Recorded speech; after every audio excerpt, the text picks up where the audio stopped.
Wonderful. So we're about to embark on this interview or journey that is part of a series of conversations with people involved in collaborative and democratic approaches to moving money in service of a just transition.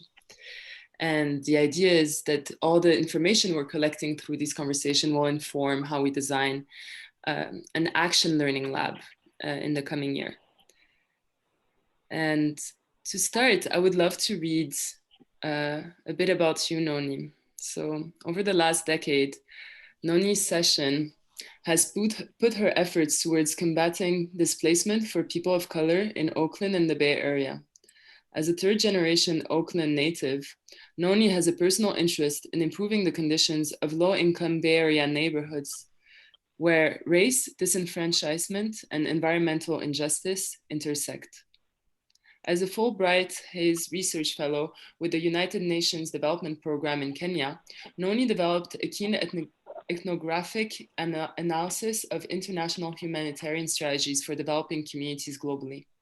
Her work abroad led her to imagine new pathways for ameliorating resource disparities in her West Oakland community. She has since put her energy towards a grassroots council campaign in Oakland, where she garnered more than 43% of the vote. She subsequently joined efforts to tackle rapid displacement and economic instability in people of color communities throughout the Bay Area by building cooperative networks and opportunities for collective economic action. Today, Noni is the executive director of the East Bay Permanent Real Estate Cooperative. In her role at EBPREC, she supports BIPOC and allied communities to finance, purchase, occupy, and steward collectively owned land and housing.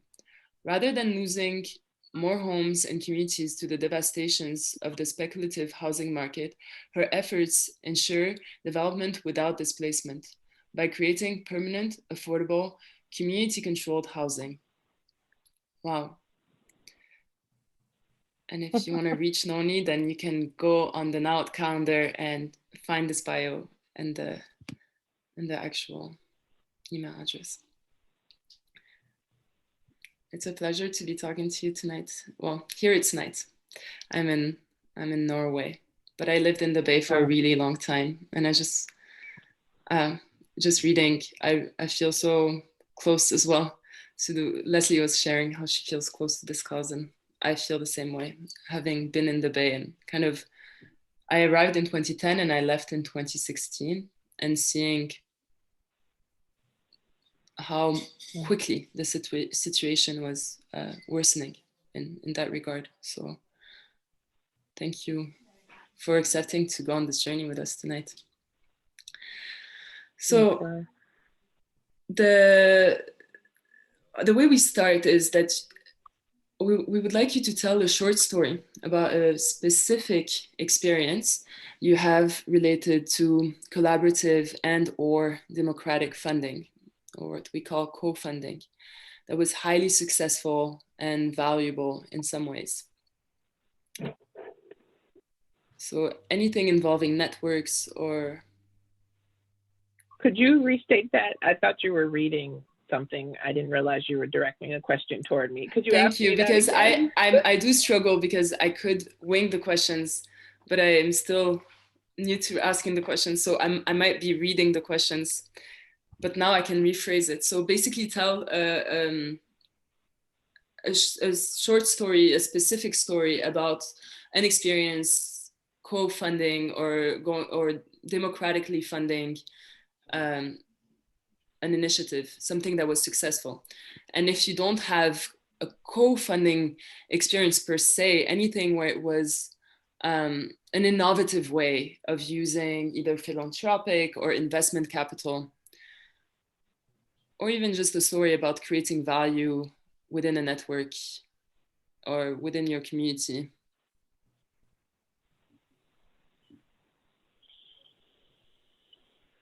I mean, my only co-funding experience, I've had other like selection committee experiences. My only co-funding experience is with you guys.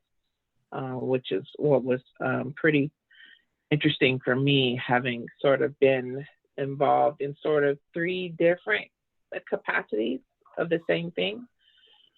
So our first round with you guys was when through SELC, we applied for the, I guess it wasn't the Co-op Innovation Award. It was like the collab funding or something like that. But it was only a couple of $1,000s. And, you know, typically when you see an RFP, if you will, I know that's not quite the same thing, it either fits you, it doesn't fit you, or you sort of bend your intentions toward the framework of the request for proposal. So it's interesting, the opportunity that I've had in this field of requesting funding from folks who are on the same page as our organization in terms of just transition and really experimental approaches to how to spread resources.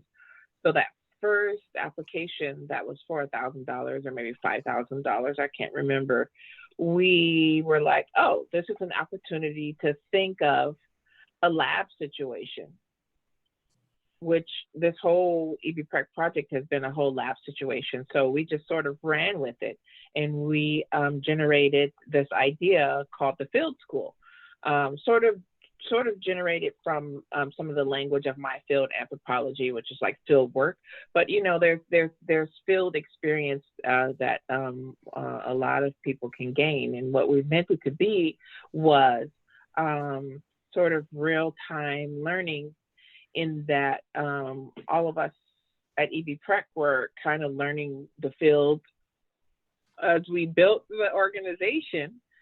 And we wanted to co-learn with our community. So we thought, oh, well, let's see if we can solicit this money to bring some other people into the process as we try to figure out how to get real estate.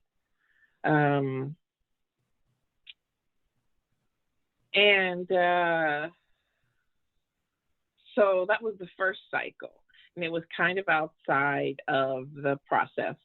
It was from a distance through SELC. And when we got the funding, I can't remember if it was 1,000 or 5,000, but I was like, oh, cool. There are people who care to fund experimental things that haven't been done before. How cute. And we moved on with our year. And then the next year, we were invited back to apply, or it came around again. I can't quite remember. And this time we were applying at a larger scale. And we thought, well, let's see if we can get funding to scale up the field school. And so we had to write a fresh application because we were a new organization and we didn't have a lot under our belt. And so turns out that this was a process where everybody put their applications into the same folders where you could see each other's work, right? So the criteria was really explicit, this Grass Tops criteria that really took you through, not just sort of ask a question like, convince us that you deserve this money. It was more like a guide to help you bring out your values, the values that were coherent with the call, and help you express in your work, in your intention for the project, those values. Sort of, how are you collecting up people? What kind of people are you collecting? How is it contributing to an ecosystem? And so as I was writing the application, it caused me to ask some questions that I hadn't really explicitly asked in the grant writing process.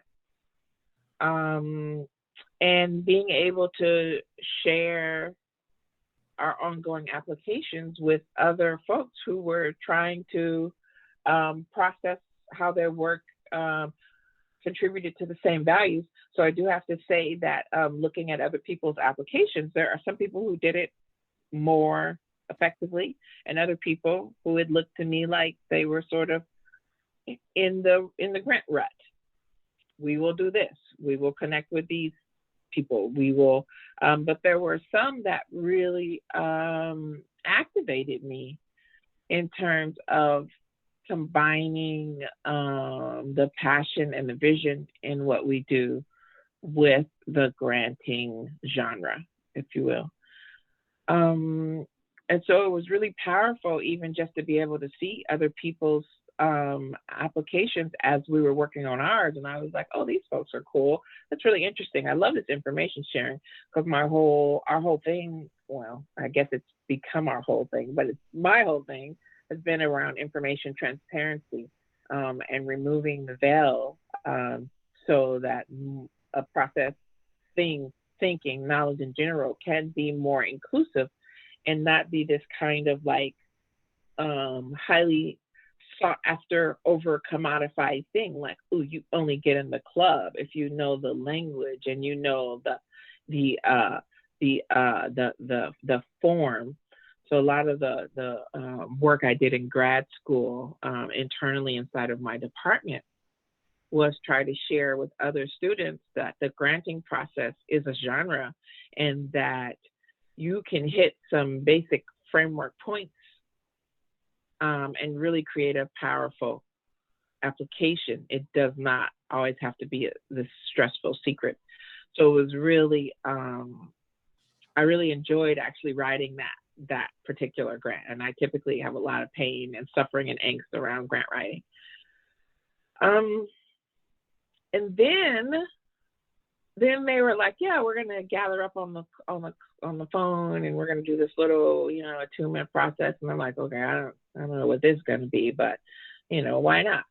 Wow, it's 5 hours. Like, that's a long, 8 hours on the phone. Like, what the hell are we about to do for 8 hours? Like, we got to watch these presentations, and then what? I'm not sure what.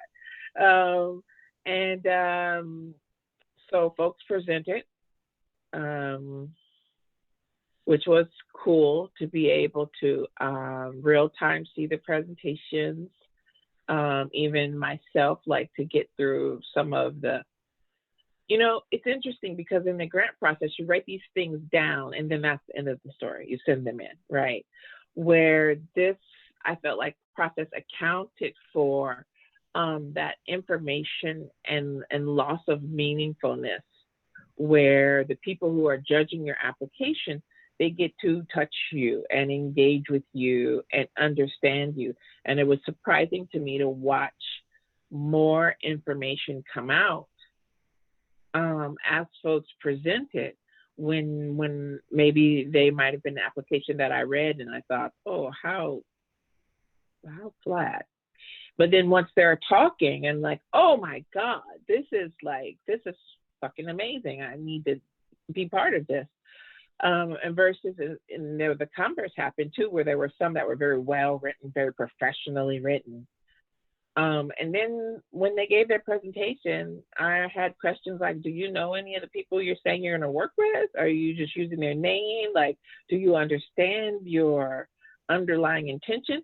And so you really, I obviously that's why that moment of presentation is the wildly subjective part that I think that written is supposed to account for.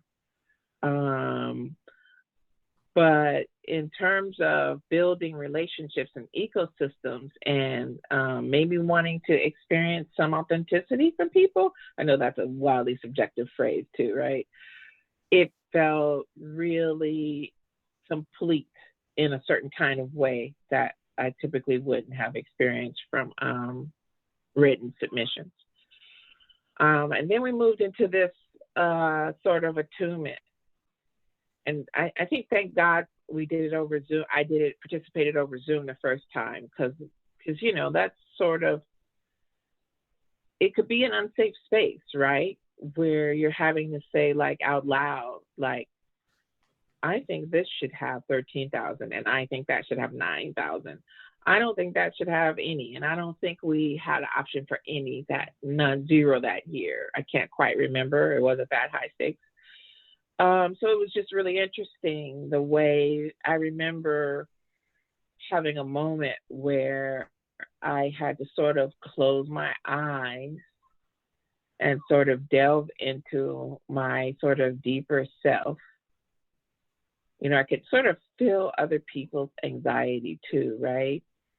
And trying to be present, not sure about what presence even means, and say what, you know, we're afraid to say, I think this should be less and this should be more. I think mine is more this and yours is less that. I think yours is more this and mine is less that. It was, you know, it was a, I guess the best I can think of it is a scribbly, scrabbly feeling inside of me, as I was trying to work through that. So it was really interesting. First of all, you know, it's so funny because now I have been, rather, thank God we're transitioning out of that. I have been the primary fundraiser for our organization. And I noticed how it created kind of a feeling of scarcity in me as we would talk about how to distribute the budget. Because I'm like, y'all didn't do none of that butt kissing or staying up at night trying to write or trying to figure out what the concept is or figuring out where the hecking 1099 was to submit. Like, you almost like you don't have a right or something like that to exercise power over distribution or something. So in the contrast, it was really interesting to know that the group had done all of this psychic and emotional labor to raise this pot of capital. And then they're like, okay, I'm just going to hand all that labor power over to y'all people and let you decide who deserves, I hate that word, who gets 11 and who gets 15, who gets 9 and who gets 2. And I was thinking quite a lot about that, like the fact of my own sensations around having to be a fundraiser and what that means. And then just being like, yeah, so do with it what you will. That was an interesting year. And I think we were awarded $14,000 by the process. The next year, I was invited to come in person and do the same thing, which I was like, wow, okay, this is good. As a hermit who likes to be at home on my own, in my own vibe, I was like, this is gonna be interesting.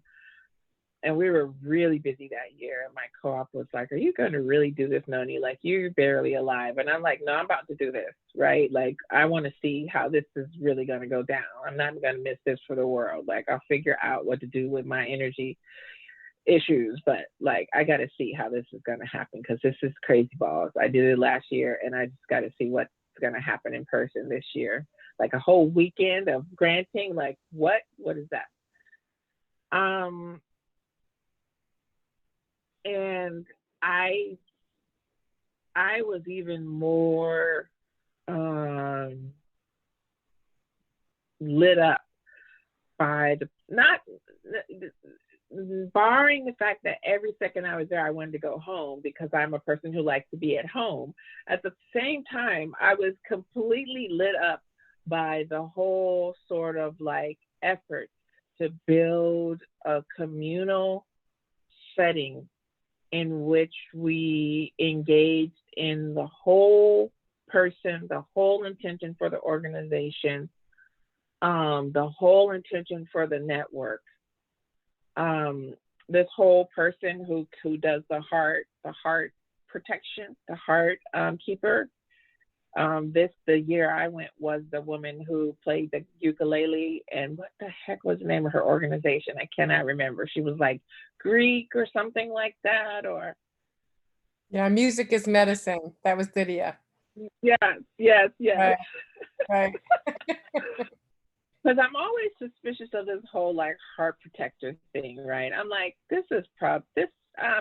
This is surely the most fictitious ass shit. I bet you if you work with this person in a real life setting, they're fucking gnarly and grippy and, you know, in the shortage mindset. Because I've been on other panels where like, we have a heart keeper. And I'm like, so what does a heart keeper do? Oh, just keep heart. That's it. That's sort of the end of the story. But there was something about that present person who, I guess we call it the vibe keeper or something like that, who they just sort of stood as the figurative reminder that this is hard, that this is not like an easy thing just because we're sitting upright in rooms and chairs with clothes on and you know, writing utensils and things like that, that this is not just a simple glib process. And so there was something about that role, especially how kind of silly she was. I wonder if it would have worked as well with someone who was a bit more austere, but there was something about her actual character of being kind of mischievous.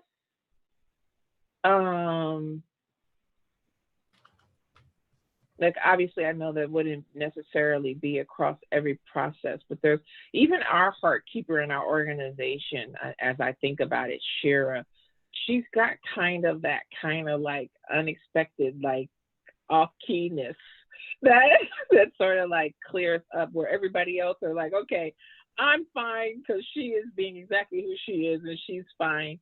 And so there was something about the spaciousness of the heart keeper and how slow we went through everything. You know, I think that some of this sort of this capitalist productive mode is about pace and schedule and limitation. And even in the year before, where we sort of went really slowly, like there was an agenda, but like, you know, we got up around, we didn't get up at 7 in the morning, we got up around 9 and had breakfast. And then we sort of eased into our day around 10 or 11.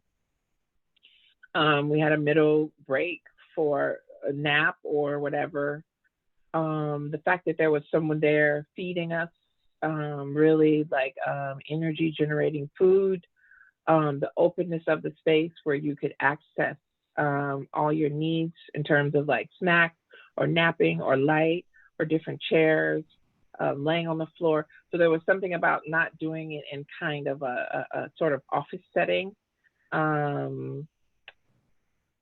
There was also sort of the physical connection that helped too, where people were trying to look you in the eye, and particularly as a African descended person, those interactions can really leave you with a lot of questions. You're really never sure about people's authenticity with you as a Black American person, right? You're never sure how performative it is versus, you know, and we're human beings, right? We're all performing to a certain extent. But there was enough space, I felt, to fill into that. I know that from some side conversations, not everybody felt that way, but it seemed to me that it wasn't applied in that connective setting, that their feelings overflow from other, I call them corporate moments, right? But other bureaucratic moments before that moment where there was some demands on time or productivity or power or control. So I do want to put my experience that weekend in sort of isolation, you know.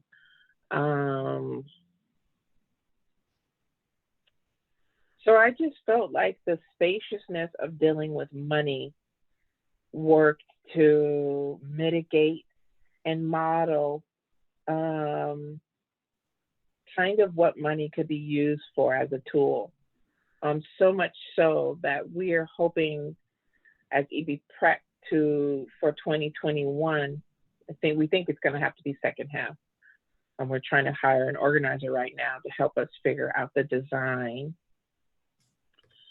But to mirror that money distribution process through small community-based grants. We're going to try to create a rubric that sort of mirrors the grass top rubric, that asks ourselves what value, what inbuilt value can we help our community members tap into? How can we make the granting process, the grant application process, a learning process and not just a gamut, right? And how do we put our community owners in charge of the process so that, I'm thinking circle, right? So that their circle, their granting circle, can have a similar experience to that weekend, where there's a lot of time, where there's a lot of sharing and meaningfulness, where there's power, and where there's follow through. I think this is a new piece to it. Follow through on the relationship with the grantors, right? Does that mean the committee goes out and participates? There's civic improvement grants we're giving. Does that mean the committee goes out and participates in the civic community grant? Like, oh, sorry, I'm generating my own ideas as I'm talking to you, right? Like, Right. would a committee member have to be the champion, like to select a project? Like maybe the number of committee members mirrors the number of projects we take. And each committee member has to pick a project of which they are the champion for. And they will receive the project, but we also help them develop it. I don't know, something like that. That builds the internal relationship and builds a continuity of the external relationship, because we're trying to draw people into the ethic, right? And so we don't think that you, as with this process, you can just give the money and leave, because the money, then you mistake the money for the device as opposed to the relationship for the device. So there's something about it, because as I spend you guys' money that you guys work to raise, I think about you. It means something to me, right? I want Leslie to be proud that I'm using this money in the right way. It's not just some grant report that I write at the end of the year, right? I have to talk to this human being over and over again. Like, our work has to show that her labor and everybody else's labor meant something to us, right? It wasn't just a commodity that we passed. So yeah, that's my experience with co-funding. Thank you, Noni. This is so rich. Our second question is usually to ask for, key elements like values, resources, or that contributed to the experience being so successful. And perhaps you have something you feel like you need to add, but it's just in the way you were telling, you really pointed out key elements. And so I feel complete on the second question, but perhaps there is more. I feel like moving to the third question, so I will, because it's really beautiful. Like, I heard the really the relational aspect, the slowness, the process, the learning, and building the field as we learn started as your experience of what you were doing, but it seems like that really carried through in the process of doing the co-funding, and then now that you want to bring it back inside of your organization. All of it was very rich. So now, if you had three wishes right now in order to support the success of your work, your present collaborative, network-based work, which seems like that is all, what would those three wishes be?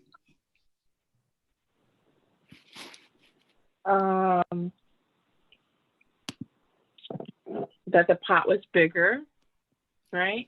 That capital, that money could go into creating permanence and not just supporting administration. As I mentioned, my doctoral work is with international social organizations, so like NGOs, but also larger ones like UNDP or whatever. And so much of people's labor and time and money and energy goes into supporting bureaucracy, right?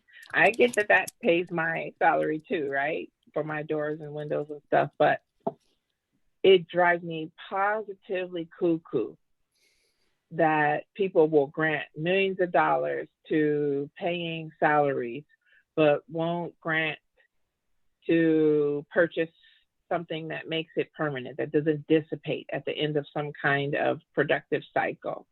I think permanence is just everything. You know, we're a part of helping win this $28 million grant for the Strategic Growth Council. So we've had to coordinate across all of the agencies that were part of this grant process. And I slowly, over the time of working it and then winning it and then honing it with the Strategic Growth Council, they've written out every single thing that would be permanent to the process.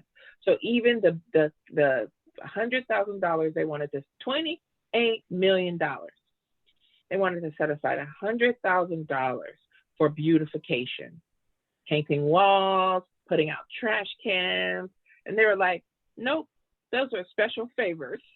Like, what's the favor then, right? Is to create more labor, more laboring bodies to sell their labor and to be compensated with a dollar that then they transfer to another place where people are selling labor. Like, what remains for people? And so that would be my one wish, is that we could, it's not just making more resources available, but that we could shift that mindset that really has, I think, embedded underneath it some of the core problems of the charity mindset, that folks don't deserve assets and wealth building, right? Deserve. Now, there's where I can use the term deserve, right? There's this human deservedness because you exist, because you are here. So that's one wish. Oh no, my neighbor just pulled up and their window's broken. That's so sad. What happened? Wish number 2 for my process. I wish that, this is so ridiculous. I wish I could heal the world. I wish that we could figure out how to heal our hearts so that we could all be present for give what we can and should give away as people and as collectives. I know it's sort of, okay, I guess I'm talking sort of in riddles. I guess what I'm saying is I wish that heartfulness was the standard for how we offered support from within this nonprofit framework, if you will. We're not a nonprofit, but this is essentially what we're dabbling in. I wish that there was some kind of standard rubric, some way to teach it, some way to scale out the modeling of mutual generosity, right? I mean, it starts with having bigger pots of capital, but sometimes I notice those bigger pots of capital bring out the fucking worst in people and collectives and intentions and desires for power and control. So sometimes it's almost, more pleasant to work with a smaller pot. But, we need more ripples. We need more resonation, right? So I wish there was a way, which is kind of what we're working on in EB Prec, right? To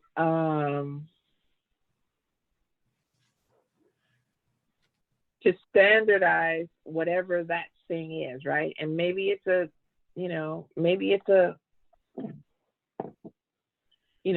this is such a cliche term at this point, but maybe it's sort of a light worker's gift, right? I feel like I got it. So I wish that we could identify what the characteristics are, right? What kind of thing, person, holding container one needs to reproduce this kind of pod, I might argue you have here, over and over again, right? Who are we looking for? What kind of people do we need to call from the world to lead more and more pods, to hold up and lift up as our I don't want to say leaders, right? To hold up and lift up as our little points of light, if you will, right? And what kind of supportive systems do we need to have for them when their humanness comes out, right? So that's number 2. And then number 3,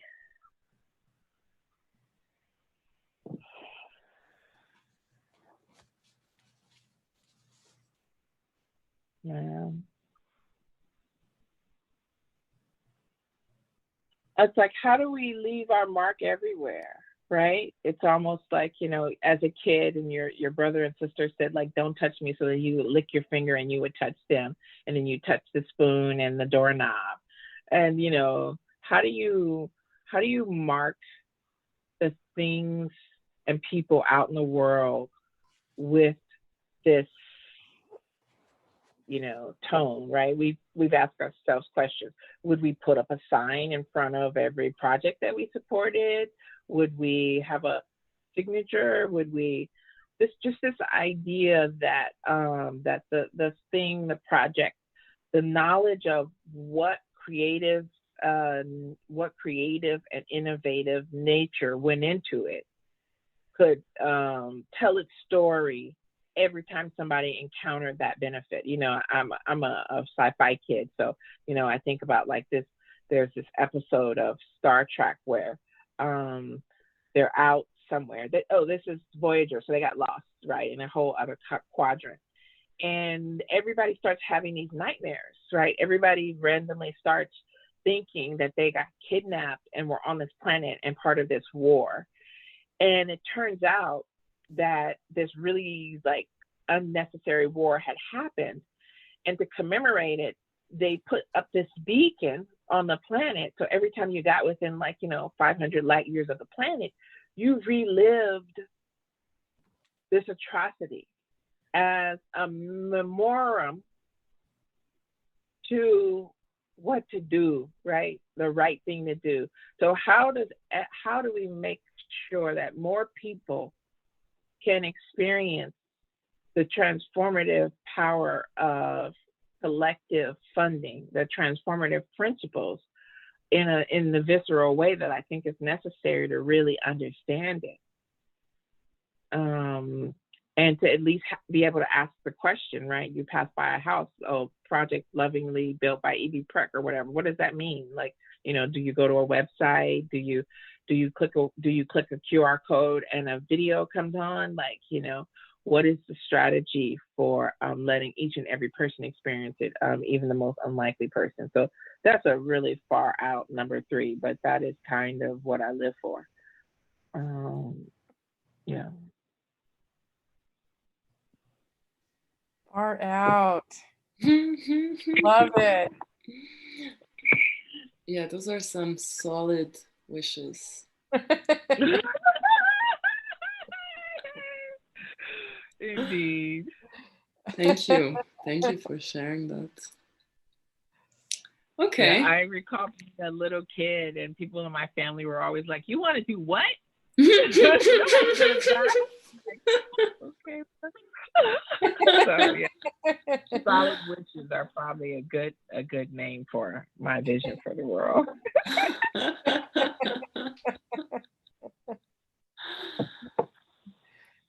Okay, so these solid. So we're at the end of next year, or perhaps we're even in 2 years, and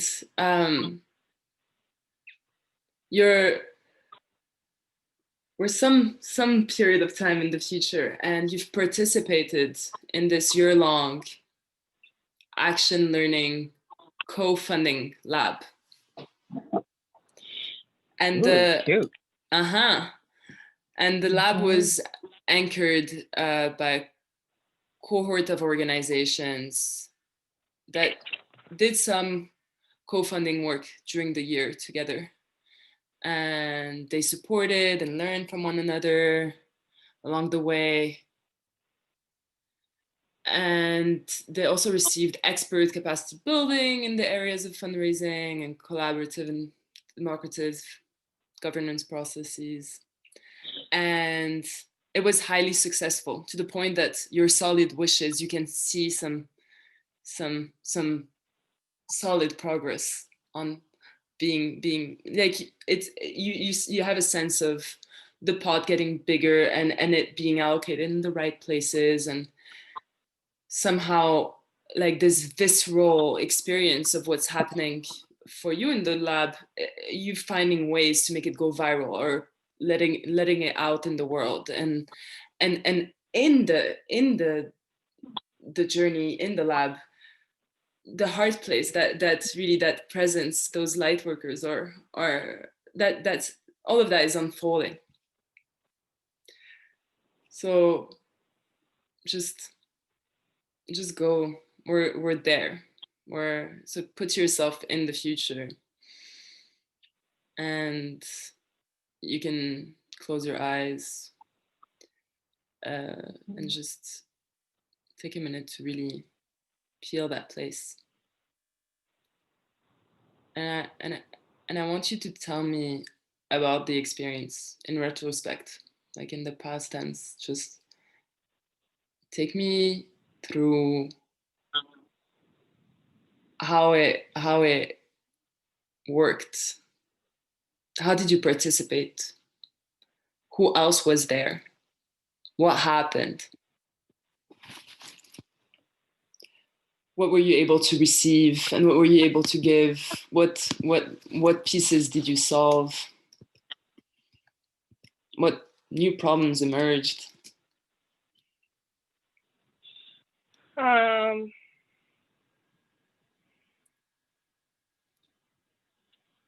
Well, maybe I'll go backward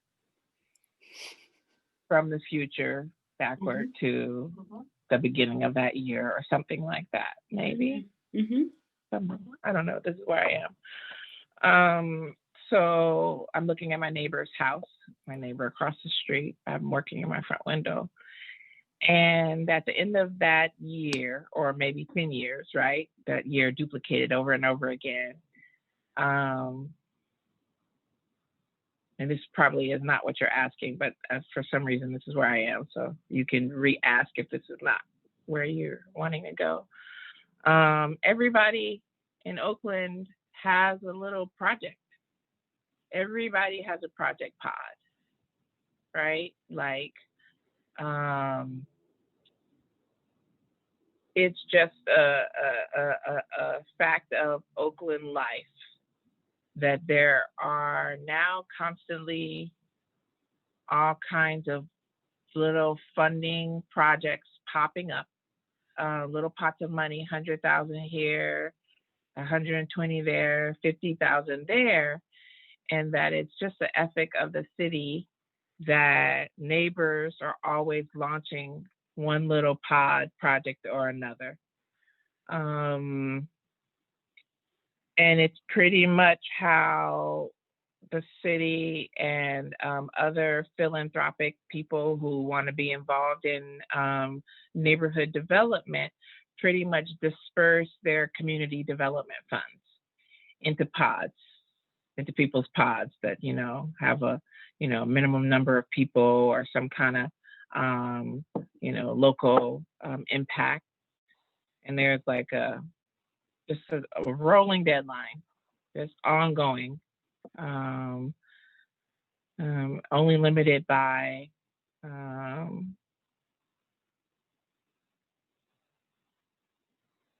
pod champions, or the number of pod champions. People are nominated from previous successful pods to be pod champions and to join the council that recommends the disbursement of these civic block grants. Write that down. Sorry, and I know I'm probably 10 years ahead of what you're asking me. I'm working on it, okay? Civic block grants. And how did that happen? Like, where did that come from? Like, why is that like that? So that year that you're asking me about, what happened was at the end of that year, there were like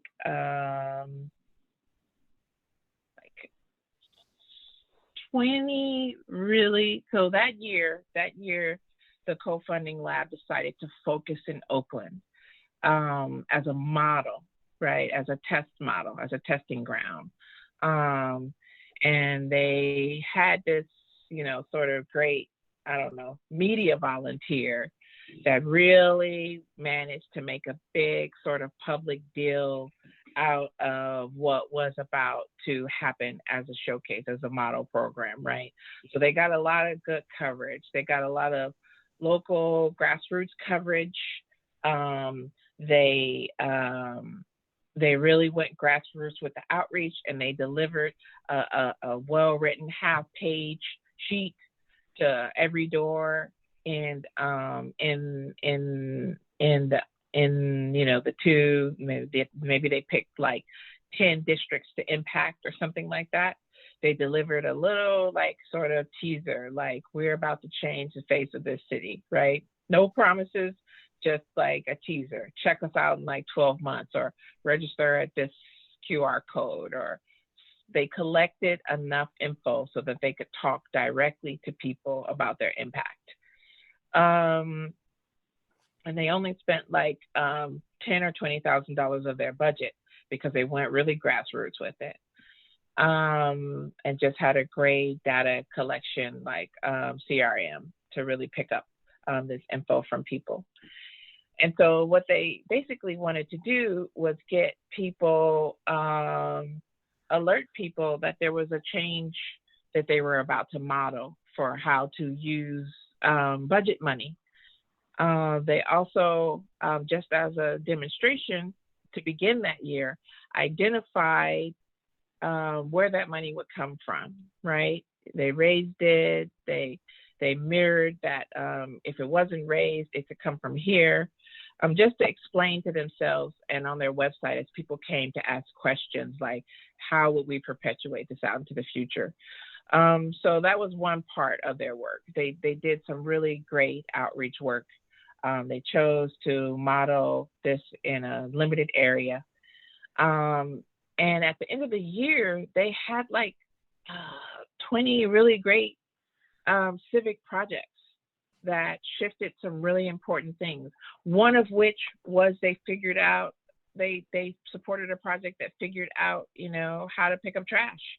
They supported another project that, I don't know, fill in the blank, right? Some of the most critical problems of the district. And I know this co-funding project you're talking about is more spread out regionally, but I'm just using what's here. This is the world I want to create. So and what happened is in that first outreach, they sought out people who typically were not part of these funding networks. They found some projects that really found a way to incorporate some grassroots needs. They arranged to host these pods in people's homes. They helped them with a little like party kit. They helped each of the hosts with, they would give them a pre-thing, like, what do you need to set up? Set up this amount of chairs. We're going to drop off this many sandwiches. We're going to drop off, juice. We're going to give you a little stipend for hosting, for cleaning up. So help people have these sort of like,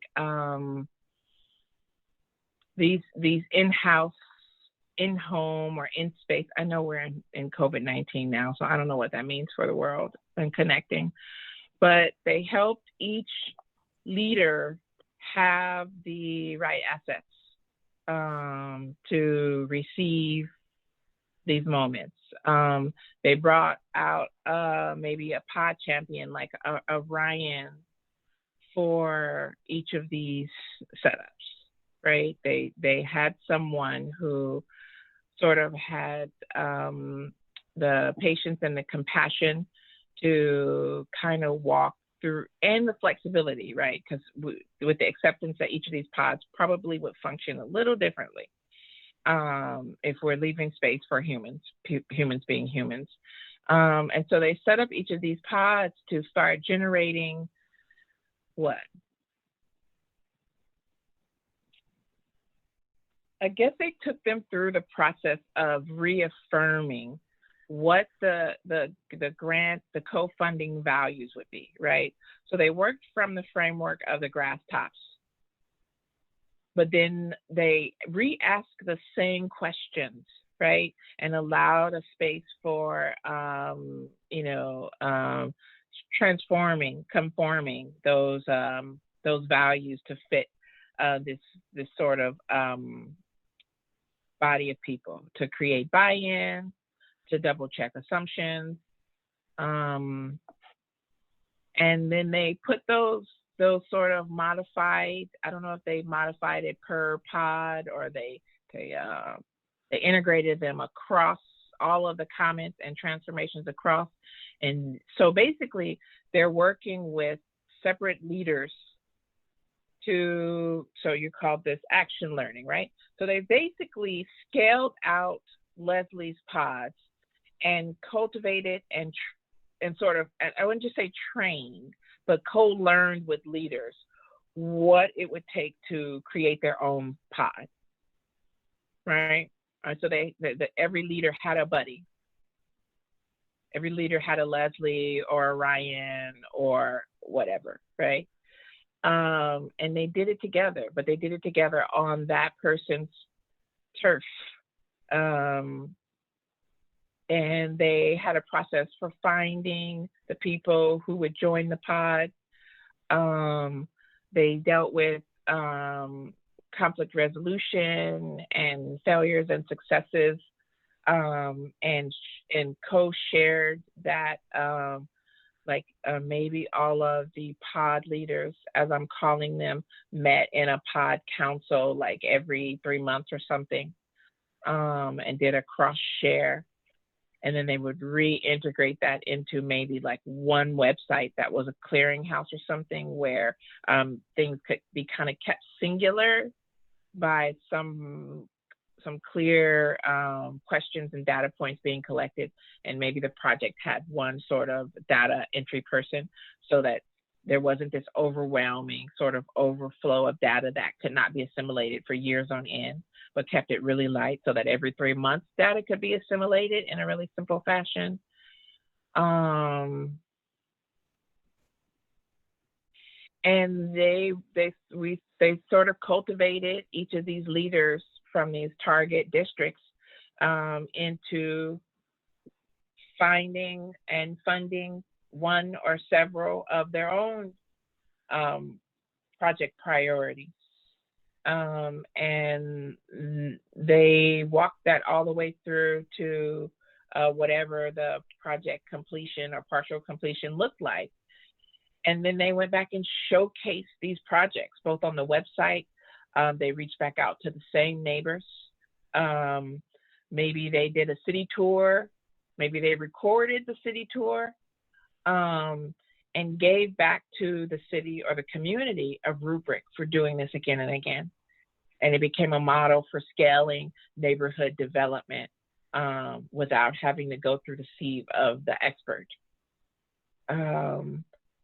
And they, shared it with organizations like Participatory Budgeting Project. They shared it with schools.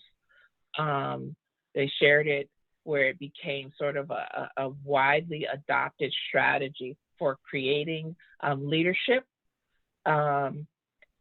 cooperation, and civic improvement all in one little packet.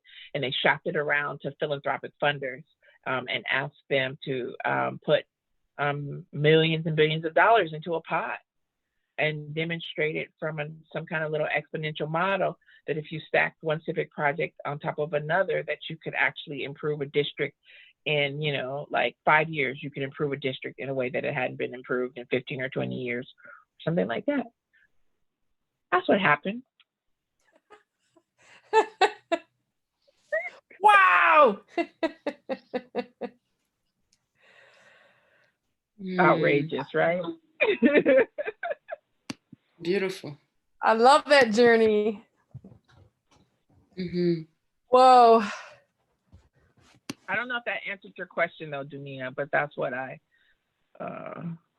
that's my imaginary world that I learned from Sesame Street.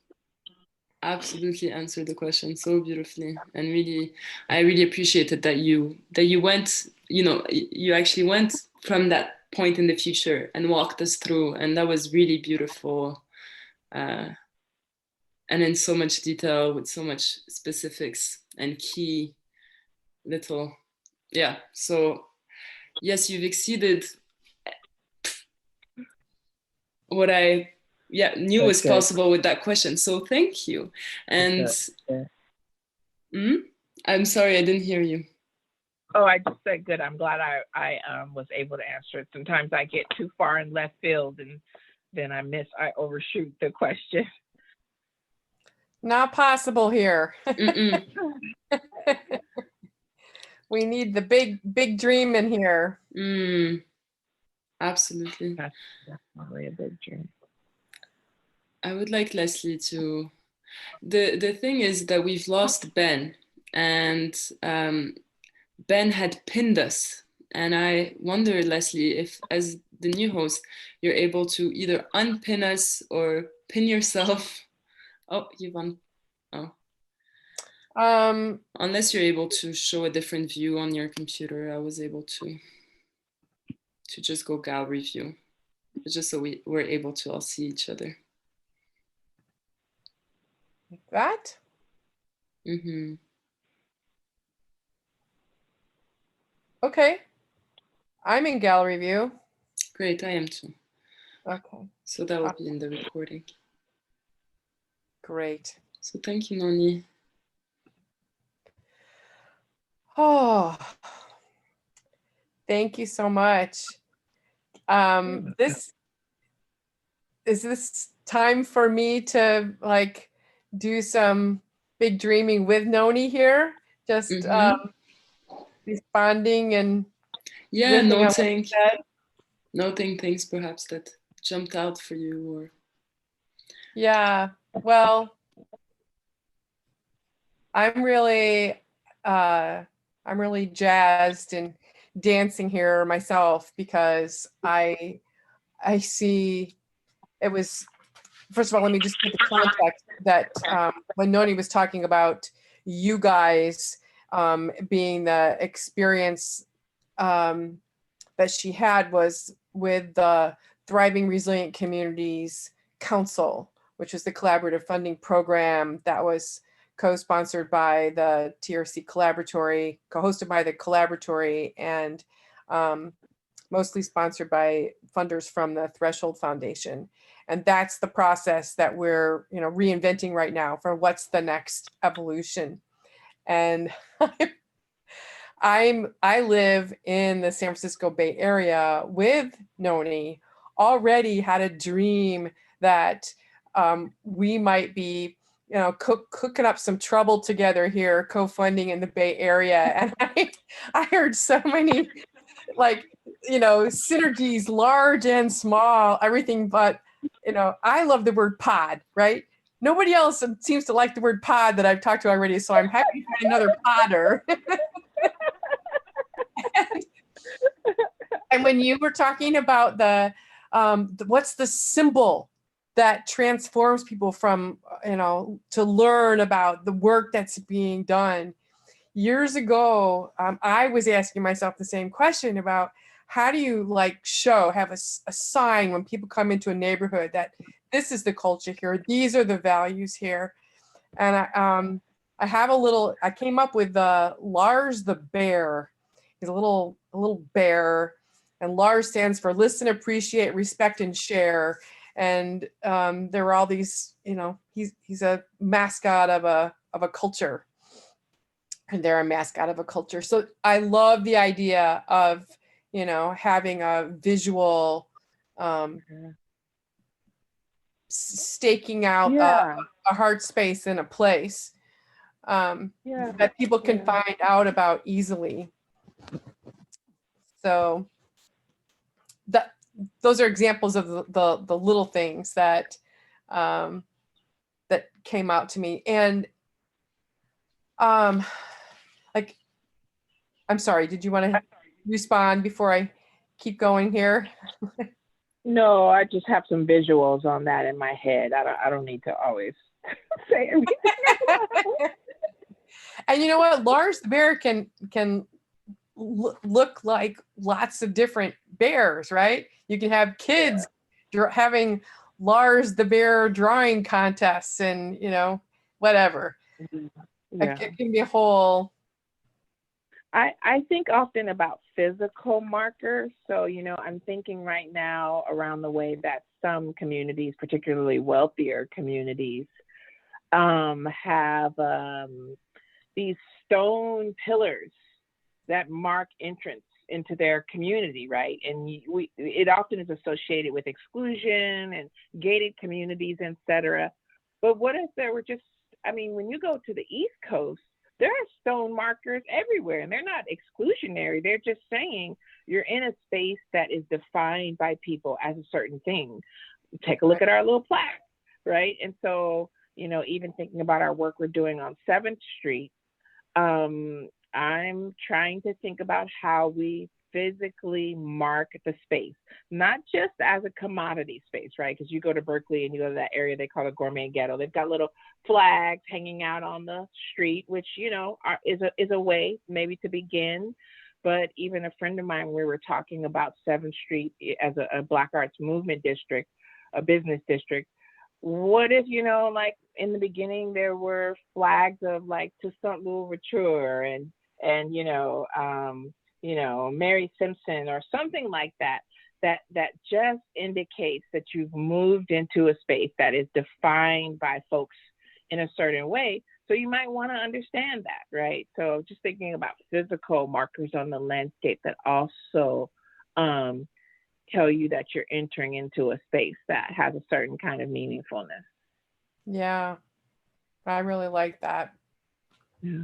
And is there a common one? I'm not sure, but I think that it needs to be able to be, you know, co-created by the people who are there, but maybe there's some, you know, common shape to the structure or something that means something. I don't know, but I'd love to just play with it. And I also want to speak about the excitement I have, you know, thinking about using Oakland as a test ground. I believe just from the conversations we've been having so far that many of us agree with you, Noni, that it's important for us to focus on specific geographic areas as, you know, pilot locations for whatever we do this next year. What we want to do, we need to be able to have it be a focused enough set of places that we can really experiment going deep and transformative in these places. And they may be able to demonstrate outcomes, right? Yeah, and demonstrate outcomes like focus, do it well. Yeah. It's a both and, right?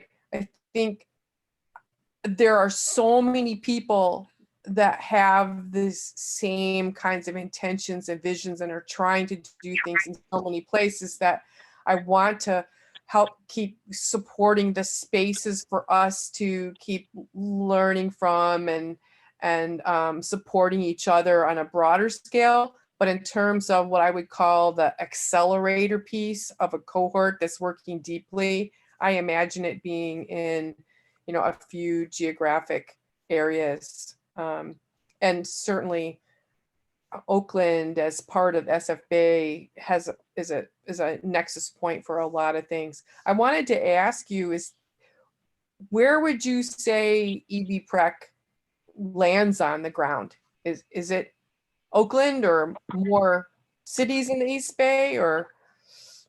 I think Oakland is primary.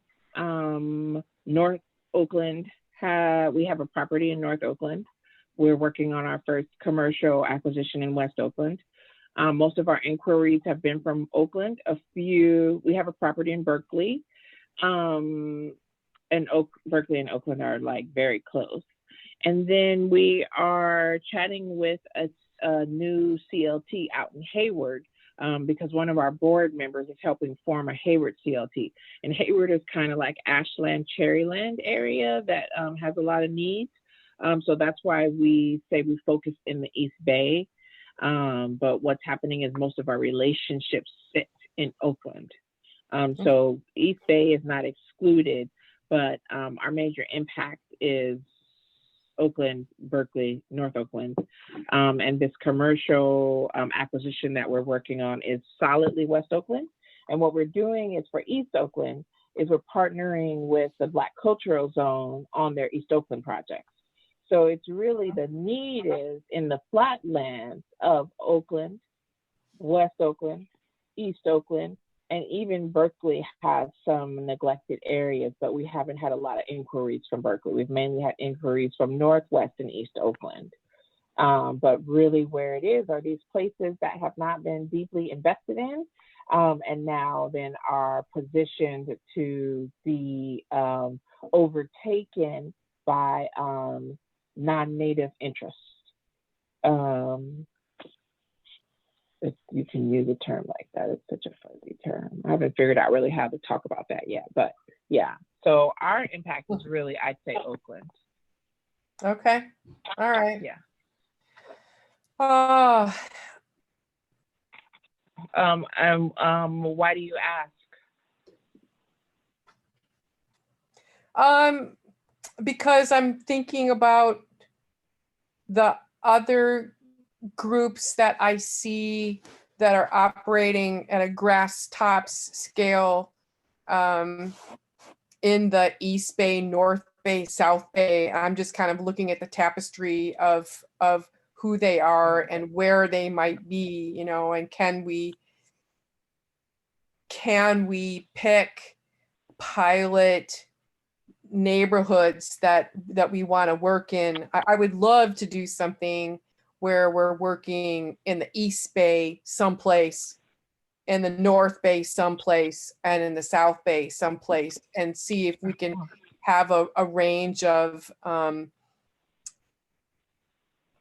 communities that cover, you know, urban and rural, possibly, you know, what's the diversity that can help prove the model, and having them be at different stages of development, maybe. Like the group in the South Bay that, from what I can tell, has the most holo is Si Se Puede, which you helped connect me to.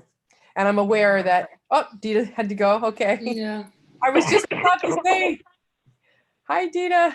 I know we're getting carried away here talking, which is wonderful, but I wanted to be able to hear from her before she left. So, oh well, she's been on a lot of calls, so I'm sure she enjoyed it because she keeps coming back.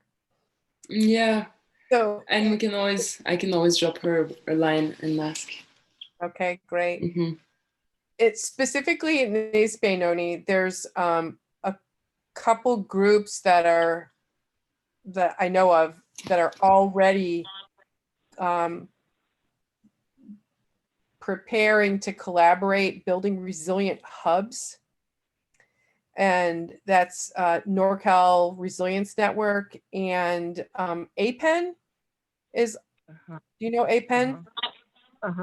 Yeah, so I'm kind of curious what the current synergy and overlap might be between the neighborhoods that you're interested in, because these groups have the same inclusive kind of justice visions and complementary skills. So, and I'm talking with Michelle and Mateo tomorrow from Movement Generation.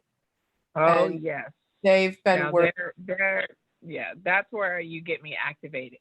I'm less activated around the NorCal Resilience Network and APIN because I have never encountered their projects.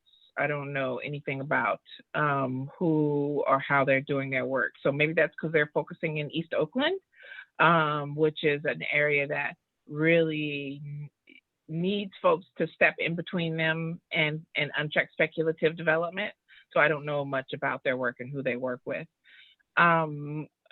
Resource generation, on the other hand, I always conflate the two. Tell me the name, movement generation. Movement Generation, right. Yeah, I think movement generation is doing some really interesting grassroots work that are really asking people to put their resources where their mouth is, right? Right.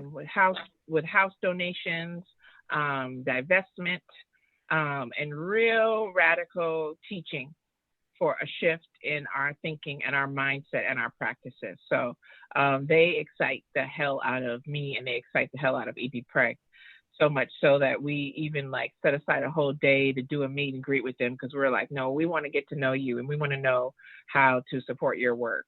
And they had the same sort of attitude toward our work. Like it's really coherent work, and they're really productive. Their banks and tanks, they're from Tanks to Cooperation workbook that inspired our scenario planning. And we're going to publish next year a zine that focuses in, that sort of explodes out from one of the nodes that they lay out and from Tanks to Cooperation around cooperative community real estate. So sorry, I didn't mean to interrupt you, but yes, heck yes. No, that's okay. Well, here's the deal. MG's actually not landed in the ground so much in the Bay Area. They are, movement teachers. Absolutely. I've learned so much from them too. They actually, the first grant TRC ever did collaboratively was to Climate Justice Alliance, and Mateo was on the council. This was like 2015, I think. So we go way back to the beginning of the council with them. But APEN is a founding member, I think, of the Climate Justice Alliance. And so they're working more on the ground in the Bay Area, but I don't know exactly where. And so Movement Generation I don't know where they're physically either. So what I'm interested in is there some framework, some program like Resilient Hubs that we can use as a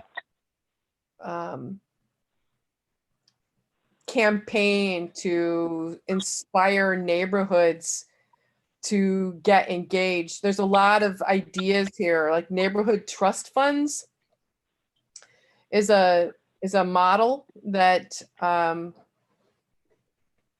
maybe another language besides the civic block grants you're talking about too. I wanted to bring up on this call the name of the program that you talked to me about, the Community Resilience Fund, where Unity's got the capital U. Yeah, I like that too. That was good. I know, Junior, I want to give you a chance to get a word in edgewise here. But there's one thing I wanted to ask that I would love to do while we're on the call. Why don't I? And I'm a little bit nervous to ask this one because this is a cross-cultural language one. So can I keep going? Because when you were talking about not knowing how to language something, I don't know how to language working with the people who are living in a place, whoever's there, whether they're a person of color or not. And I don't, and like if we're even in West Oakland and East Oakland and North Oakland, you got people who come from a lot of different backgrounds, who have a lot of different cultures and races. And NorCal Resilience Network, for example, I bet is working in a lot of the same communities.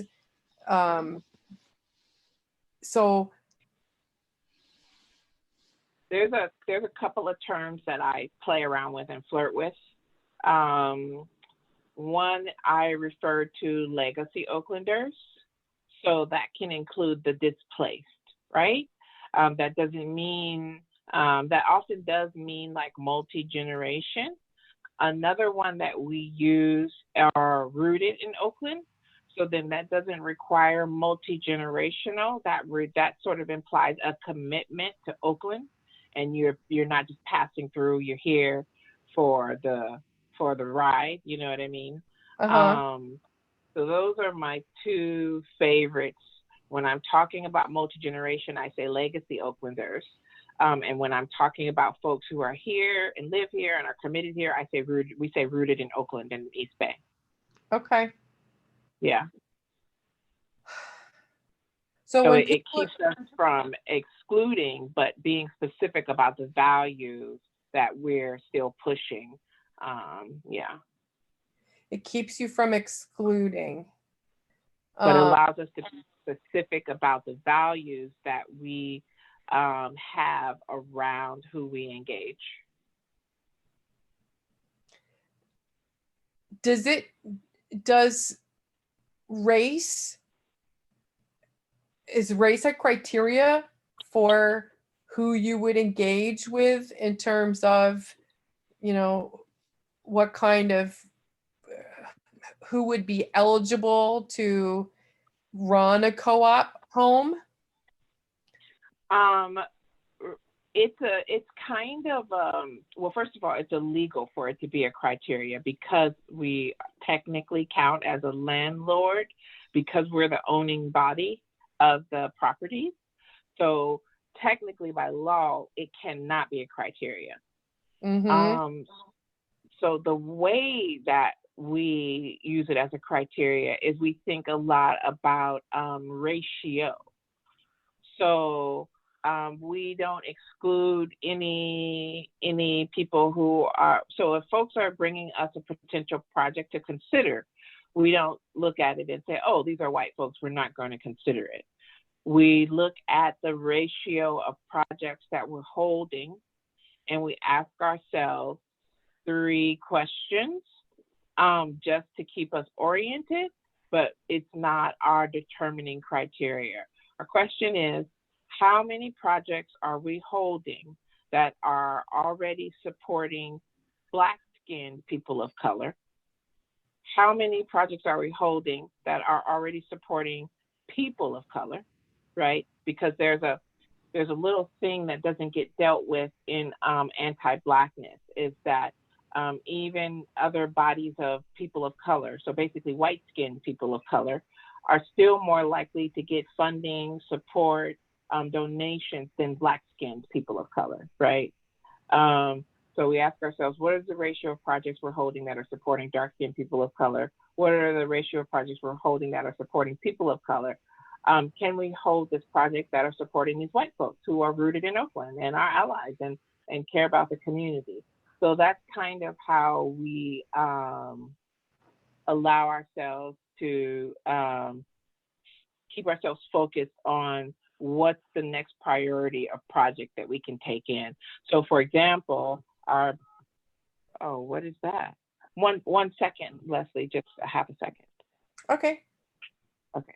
Oh, I know what it is. Okay, just one minute. Okay.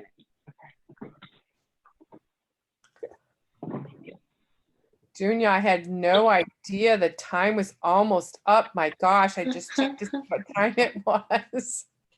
How did that happen? Noni, blame it on Noni.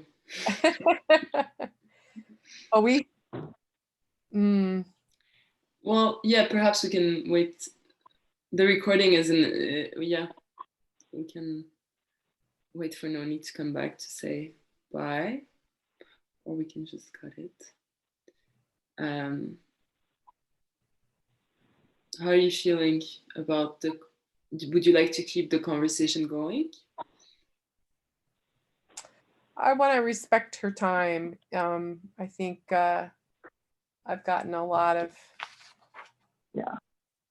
Yeah, so that's essentially how we sort of try to keep a balance, because we recognize that like all people are really pressed right now, and that we don't want to let the same ellipsis happen with African descended people of color. That often happens is they get the last of the crumbs, if anything. So, so for example, our Berkeley house, we have recruited a cohort of 3 Black women artists, and so we're like, thank you. We actually served our core demographic, which is actually really hard to serve, because they're often not in these networks. They're often not tuned into the funding opportunities. They often don't get the funding opportunities. So, right. And so what that means is then it can free up some of our ratio to support other groups too, as well. So that's where we are on that. Balance. Yeah, I was thinking that word as you were talking about it. Okay, thank you. I feel like this last point around how happy I felt that you found these women artists. It brings up something that I really appreciated in your dreaming, or in your dream vision, was how the kind of outreach, the way you really laid out a strategy for reaching into the community and broadening that network, so that the people like really come, or have that chance to come to show up and to get this experience, go on this ride together. So that was really beautiful, and thank you. Yeah, I think a lot about grassroots outreach that is effective. So thanks for that. Yeah, I don't know the answer yet, but I'm running through the solutions for good outreach. So I want to be respectful of the time. We're already 2 minutes over. So perhaps we can close. One word maybe from each one of us that we leave with.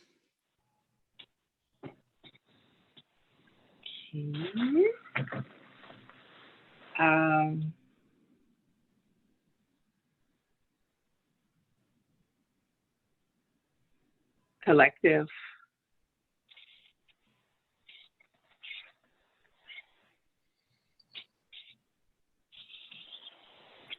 Solid.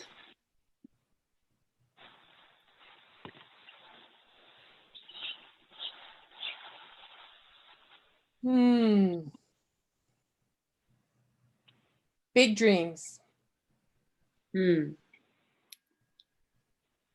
Well, thank you. I'll press stop on the recording.